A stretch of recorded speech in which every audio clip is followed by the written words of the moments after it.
Did you know that millions of people around the world and here at home are suffering from an awful addiction? An obsession that causes pernicious effects on brain chemistry and mental health. These poor souls don't swallow this particular poison, snort it up their noses, or shoot it into their veins. No, they're poisoning themselves in units of squandered time, 3 hours or more per day in many cases. What's worse is that children and teenagers are the main victims. You may have already guessed that I'm not talking about alcohol or cocaine or even heroin. I'm talking about social media. Hi, I'm Victoria Perez reporting for Brain to Mind. Today, we're going to be talking about the dangers of a social media addiction. The perils of too much social media may not be as apparent or immediate as the ill effects of other poisons, but in the long run, social media can be just as harmful.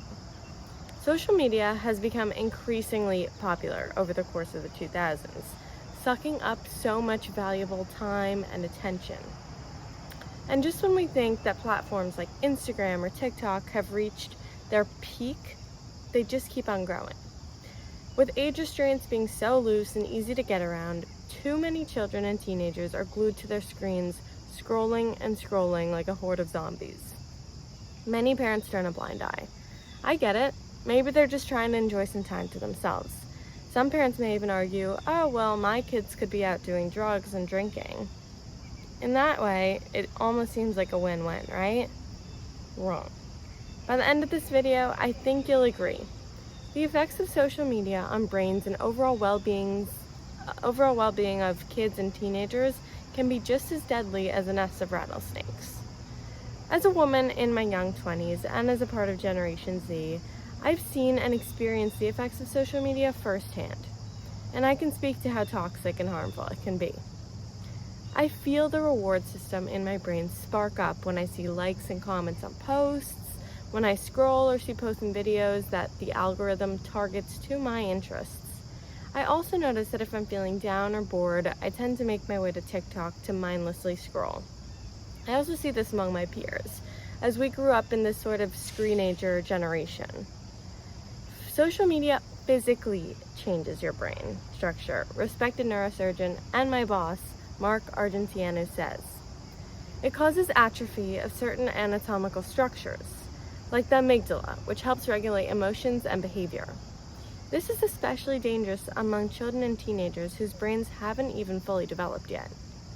One study done on the effects of social media spanned a 3-year period, administering fMRIs to participants once a year, all of whom were 12-year-olds. They were also asked a series of psychological questions. The results of this were quite horrifying.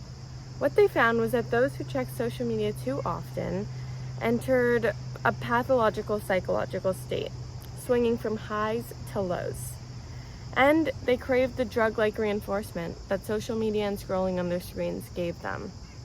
The fMRIs also revealed major differences in brain activity among certain structures among participants who check social media a lot versus those who didn't really pay much mind to it. These differences were found in the amygdala, dorsolateral prefrontal cortex, insula, and ventral striatum. In simpler terms, social media alters the structures that collectively regulate emotions, attention, decision-making, executive control, and reward. TikTok, the newest social media platform, has grown exponentially. This is a scary statistic, and let me tell you why. In 2021, doctors at children's hospitals around the country saw a rise in Tourette's cases, specifically among teenage girls. What the doctors found was that this epidemic was a Munchausen's-like link. Essentially, there was a large association between binge-watching TikToks, specifically with the hashtag Tourette's, and these Tourette's cases. Instagram, a platform that everyone I know is on, is not much better, but for separate reasons. A study done on Instagram revealed that when teenagers view their Instagram feeds, their brain's reward systems light up. Electronics in social media can stimulate the release of dopamine, which is the brain chemical active in feelings of pleasure and cravings. Facebook has yet another separate effect on the brain. A study done on individuals who were addicted to Facebook showed atrophy in the amygdala, which, as I mentioned previously, is the part of the brain that regulates emotions and behavior. Social media is so dangerous because many people who have an account on one platform likely have an account on others. And as we've now heard, different platforms have different effects on different parts of the brain. I, for one, am glad to be aware of the data that's come out regarding social media platforms. Forewarned is forearmed after all.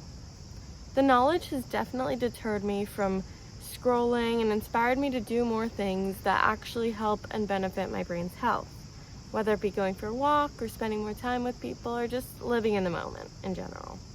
The truth is that social media is just as addictive as other things like drugs or gambling. The ill effects of endless screen times and a social media overusage are very real and can physically change your brain, which is a scary thought. But luckily enough, you can reduce or reverse these effects by simply reducing your screen time. Very simple. Next time you're bored and you don't know what to do, try starting one of those projects you're putting off instead of sitting on the couch and getting on your electronics. Habits can be broken and healthier ones can be made.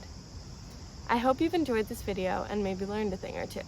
If you did, I'd appreciate you sharing this with a friend. Maybe you know someone who needs to hear this. Also, I'd love to hear from you. You can contact me with questions or comments via the Brain to Mind Substack. Thank you.